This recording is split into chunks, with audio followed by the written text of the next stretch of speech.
Hi, Chris Good here, and I wanted to go over how to get some tool paths ready from Fusion 360 for the Mach 3 G-code executing software, the control software for the CNC machine that we run at our makerspace, Decatur Makers. So this project we tried together as a group during a Fusion 360 discussion group a while back. I just want to highlight some of the things that we talked about there. The first thing is that if we and this is the Kevin tutorial that's from a couple called Evan and Caitlin. They have a YouTube channel. So if you just Google Kevin, Evan, and Caitlin, you'll find their tutorial for carving Kevin on a CNC.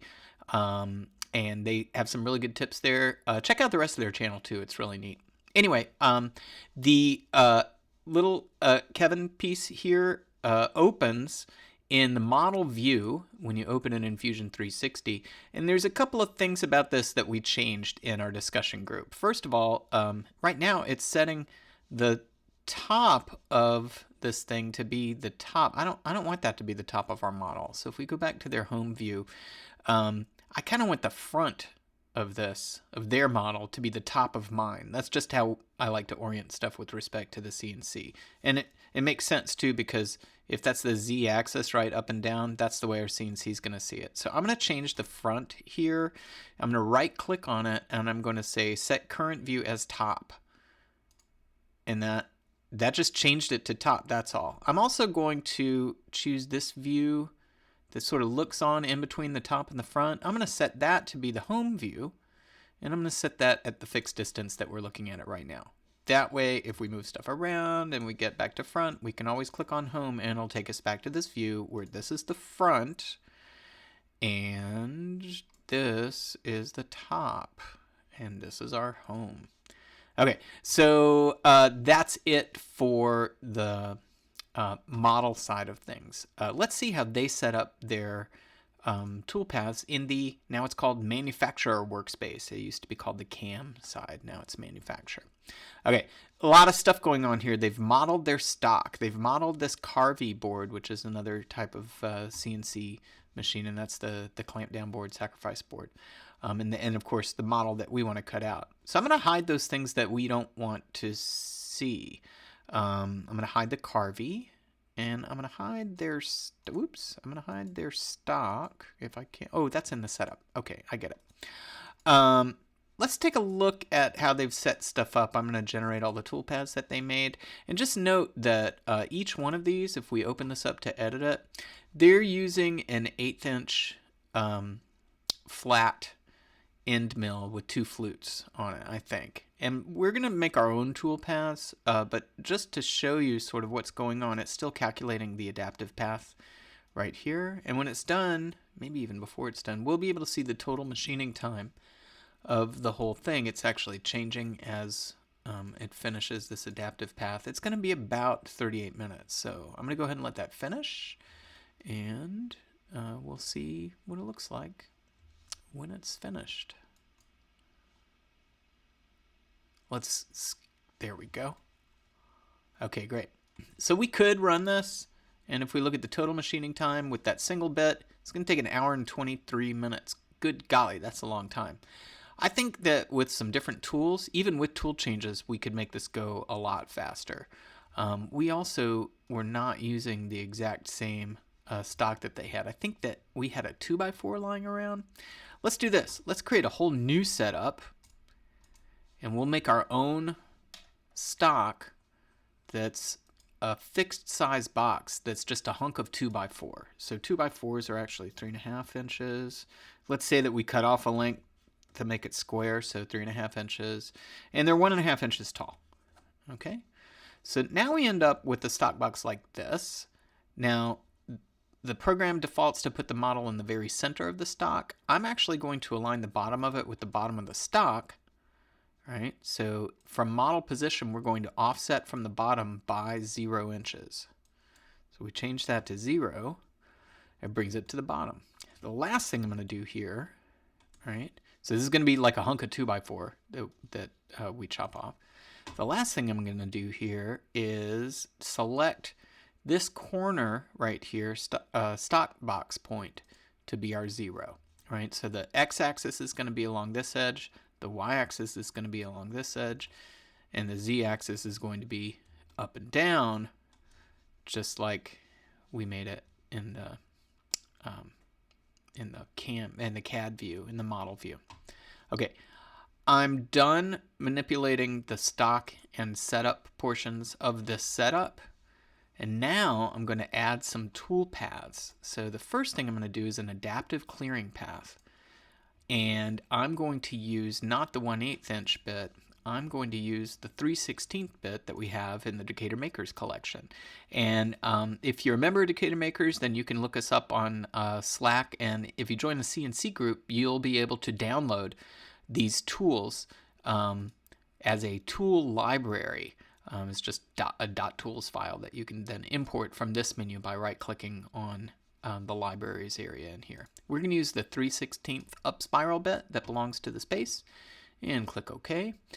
And we're going to change nothing on this page, but we are going to change a couple of things here in the geometry. The first thing we're going to do is choose a machining boundary of a bounding box that actually has an additional offset of 0.2 inches.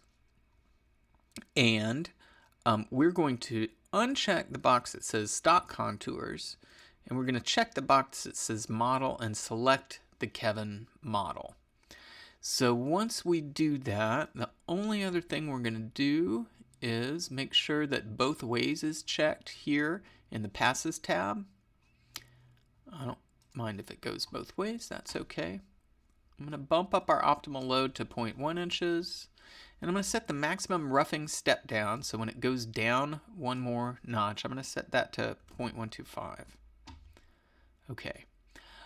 I'm also going to bump up the stock to leave to 0.1 for both radial, and that would be along the on this radius from the center of the piece outward, and along the axial part, which is on the z-axis. Okay. So if yours looks like this as well, you should be good to go, and it'll start calculating that toolpath. Let's see what it looks like.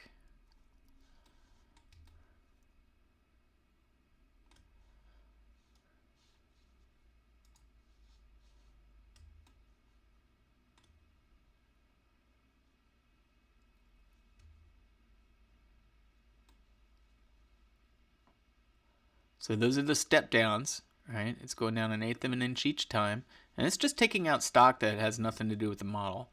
And then it's only going to go down this far, right? And it's leaving about 1/8 of an inch all the way around. Oh wait, you know what? I think what we didn't do is uncheck the setup model. All right, and uncheck rest machining. Let's do that one more time. See what it cuts out this time. That might save us some time because it was hogging out a whole bunch of material.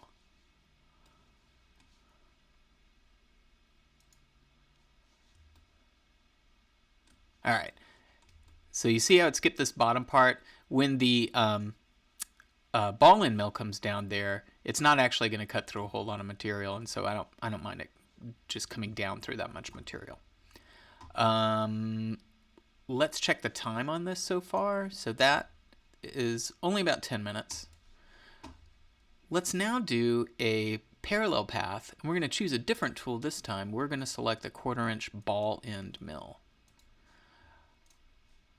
We're going to turn on rest machining here and choose from previous source. So it's going to not worry about stuff that's been cut away before. We're going to choose silhouette as the machining boundary with the tool outside the boundary. All right. And from model, we're going to choose our Kevin model. We're going to click OK. See what this looks like. All right.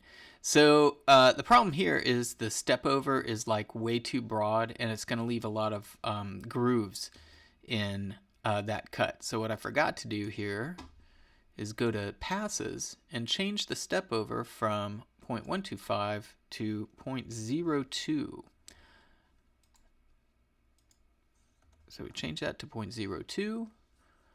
I'll make sure both ways is selected. We're leaving no stock. Press OK. Let's recalculate that and see what we get. Should get a lot finer space between the lines. Great. Okay, so a lot more passes, but a lot less sanding involved. That path altogether takes maybe just another 5 minutes. There's only one more thing that we need to do. Two more things. We need to cut out the eyes and cut out the mouth when we're done. So those are 2D paths. One of them is going to be a circular path for the eyes because they're a circle. We're going to do this with the 1/8 inch flat end mill that we can find here. 1/8 inch flat up spiral. And we're going to do those circles. Just go ahead and press OK. That looks good. And the only other thing we're going to do is to cut out the, oops. Let's cancel that. Oh, it is a 2D pocket cut with the 1/8 inch end mill, and we're going to select as the pocket just the bottom of that mouth. I do want to have multiple passes going here. Well, actually, no, wait, let's not. Let's have 0 stock to leave. And remember, there's no more material that's going to be there, so we don't need to check multiple depths. It's only going to go from the top of this on down. So it actually did it did imagine that the stock was still there. Let's see if we can't fix that by saying rest machining. All right. No, it's still doing it. All right, let's turn rest machining off. It's not seeing what was cut out before. Okay, let's look at the entire machining time then. All right, we went from, what, an hour and some to down to 18 minutes, and that's pretty good. Now we're going to have to export these different paths. Now, I used the 1/4 inch end mill for this one, the ball end for this one, and the last two are the 1/8 inch flat end mill. So I'm not, we could do this all as one path, one set of G-code with a whole bunch of tool changes in it, but I'm gonna have each bit have its own path, and then we'll just change tools and load different G-code in between. To export G-code for each one of these is really pretty simple. You just hit post-process, so right-click on the path you created, click post-process. The only thing that you'll need to change is the post-processor. Make sure it says Mach 3 mill, and then in the options or properties, and in Windows this is going to look a little bit different, but you can check on options or properties. You want to make sure that G28 Safer Tracks is unchecked. Or in the Windows version, you have to choose, it'll default to yes, G28 Safer Tracks. You need to double click on it and choose no G28 Safer Tracks.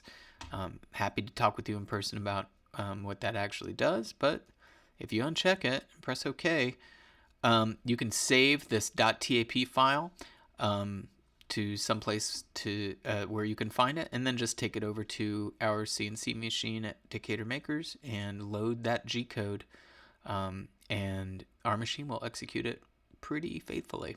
So let's do the same thing for the ball end mill. We'll hit post-process. You should only have to change that G28 thing one time, and then it just defaults to it. So save that one as well. And for the 1/8 inch end mill, you can select both of them and then post-process both of them at the same time.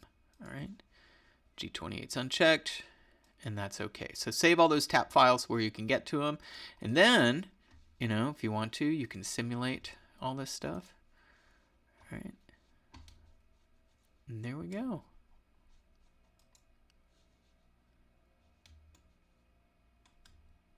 Nice.